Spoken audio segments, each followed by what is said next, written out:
Hi everyone, welcome to our channel Konaseema రుచులు.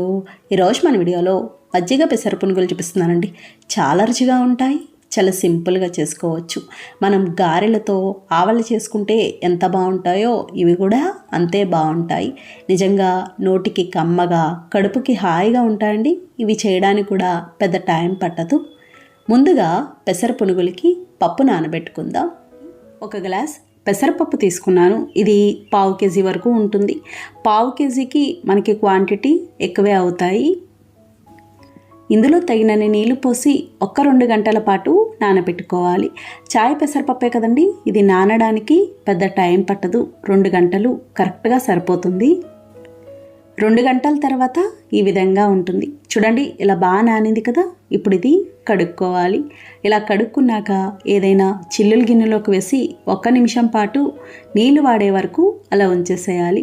ఎక్కువసేపు కూడా అవసరం ఉండదు, 1 నిమిషం ఉంటే సరిపోతుంది. 1 నిమిషం తర్వాత ఈ విధంగా ఉంటుంది. ఇప్పుడు ఇది గ్రైండర్లో వేసి మెత్తగా గ్రైండ్ చేసుకోవాలి. గ్రైండర్లో అయితే పిండి ఉరుమవుతుంది, పునుగులు గుల్లదనం వచ్చి మెత్తగా వస్తాయి. అదే మిక్సీలో అనుకోండి చాలా గట్టిగా వచ్చేస్తాయి, అస్సలు బాగుండవు. పప్పంతా ఇలా వేసుకున్నాక మధ్య మధ్యలో చేత్తో కలుపుతూ గ్రైండ్ చేసుకోవాలి.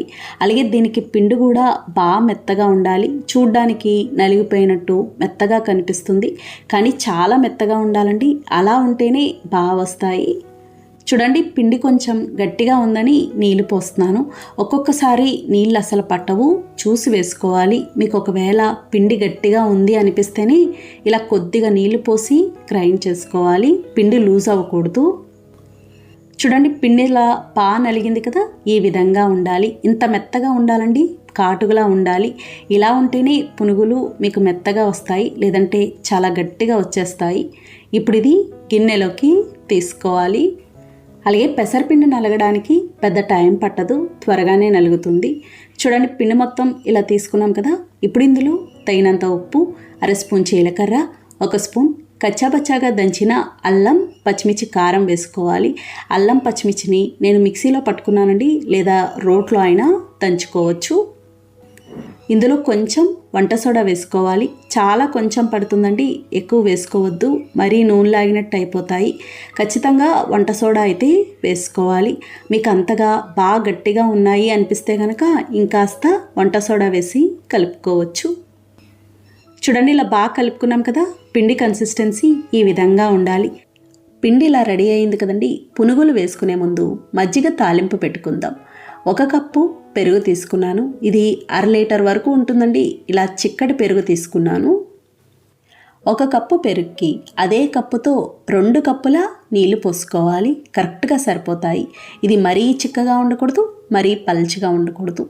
ఇలా కవ్వంతో కానీ విస్కర్తో కానీ ఒకసారి కలుపుకోవాలి. చూడండి, ఈ విధంగా ఉండాలి. ఇలా ఉంటే సరిపోతుంది, ఇంతకన్నా పల్చగా ఉండకూడదు. అలాగే మరీ పుల్లటి పెరుగు తీసుకోకూడదు.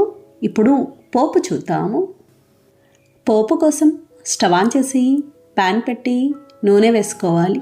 నూనె వేడయ్యాక 1/2 స్పూన్ శనగపప్పు, 1/2 స్పూన్ మినపప్పు, 1/2 స్పూన్ జీలకర్ర, 1/2 స్పూన్ ఆవాలు, కొద్దిగా కరివేపాకు వేసి ఫ్రై చేసుకోవాలి. చూడండి, పోపు ఇలా వేగింది కదా, ఇలా వేగితే సరిపోతుంది. ఇప్పుడు ఇందులో కొద్దిగా పసుపు వేసి కలుపుకోవాలి. కలర్ బాగుంటుందండి. ఒకవేళ మీకు పసుపు వద్దు అనుకుంటే మానేయచ్చు. ఇప్పుడు స్టవ్ ఆఫ్ చేసుకొని మనం ముందుగా కలుపుకున్న మజ్జిగలో వేసుకోవాలి. ఇప్పుడు ఇందులో 1/2 స్పూన్ అల్లం పచ్చిమిర్చి కారం వేసుకోవాలి. మనం పునుగుల్లో కూడా వేసుకున్నాం కదండి, ఇక్కడ వేసుకునేటప్పుడు కాస్త చూసి వేసుకోవాలి, మళ్ళీ ఘాటెక్కిపోతుంది. అలాగే చిన్నగా కట్ చేసిన కొత్తిమీర, తగినంత ఉప్పు వేసి కలుపుకోవాలి. మనకి మజ్జిగ తయారైందండి. ఇప్పుడు పునుగులు వేసుకుందాం. డీప్ ఫ్రైకి సరిపడా నూనె పెట్టుకోవాలి. నూనె వేడవ్వాలి. నూనె వేడయ్యాక మీడియం ఫ్లేమ్లో పెట్టి ఈ విధంగా పునుగులు వేసుకోవాలి. పిండిలా వేళ్ళతో కట్ చేసినట్టు వేస్తే తోకలు లేకుండా రౌండ్గా వస్తాయి. ఇలా చిన్న చిన్నగా వేసుకోవాలండి. మజ్జిగలో వేసే పునుగులకి ఇలా చిన్నగా ఉంటే బాగుంటుంది. చూడండి, ఎంత చక్కగా ఉన్నాయో. పిండిలా వేసిన వెంటనే పైకి తేలింది అంటే పిండి కరెక్ట్గా ఉన్నట్టు, పునుగులు కూడా మెత్తగా వస్తాయి. అలాగే వేసిన వెంటనే మునిగిపోయిందనుకోండి, పిండి గట్టిగా ఉన్నట్టు అవి కూడా గట్టిగా వచ్చేస్తాయి. పునుగులన్నీ వేసుకున్నాక ఇలా అటు ఇటు కలుపుతూ వేయించుకోవాలి. ఇవి చాలా త్వరగా వేగుతాయండి, వేగడానికి టైం పట్టదు. చూడండి, నూనె నొరగ తగ్గింది అంటే వేగినట్టే. ఇప్పుడు ఇవి తీసేసుకోవాలి. ఇవి ఇలా వేడిగా ఉండగానే మనం ముందుగా కలుపుకున్న మజ్జిగలో వేసుకోవాలి. ఇదే విధంగా పునుగులన్నీ వేసి కలుపుకోవాలి. చాలా త్వరగా నానతాయండి, నానడానికి కూడా టైం పట్టదు.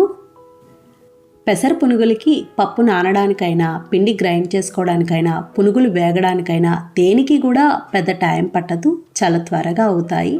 చూడండి, ఇవి కూడా ఇలా వేసుకున్నాం కదా, ఒక్క 15 నిమిషాల పాటు అలా ఉంచేసేయాలి. ఇంకా పిండి ఉందనుకోండి, ఇలా పెద్ద పునుగుల్లాగా వేసేసుకోవచ్చు. ఇవి ఇలా వేడివేడిగా కారపొడితో కానీ, అల్లం పచ్చడితో కానీ, ఏదైనా చట్నీతో కానీ తింటే చాలా బాగుంటాయి. స్నాక్లా తినచ్చు, బ్రేక్ఫాస్ట్లా కూడా తినచ్చు. ఈ పునుగులతో కూర చేసుకోవచ్చు, పులుసు చేసుకోవచ్చు. పులుసు కూడా మన ఛానల్లో ఉందండి. చూడండి, 15 నిమిషాల తర్వాత ఈ విధంగా ఉంటుంది. ఇప్పుడు పైనుంచి కొంచెం క్యారెట్ తురుము వేసుకుంటే బాగుంటుంది. ఎంత చక్కగా నానియో చూస్తేనే తెలుస్తుంది కదా మీకు, సాఫ్ట్గా ఉన్నట్టు. పిల్లల నుండి పెద్దవాళ్ళ వరకు అందరు ఇష్టంగా తింటారు. చూసారు కదా ఫ్రెండ్స్, చాలా సులభంగా తయారు చేసుకున్నాం. నచ్చిందని వీడియో మీకు నచ్చితే లైక్ చేయండి, షేర్ చేయండి, కామెంట్ చేయండి. Thank you for watching.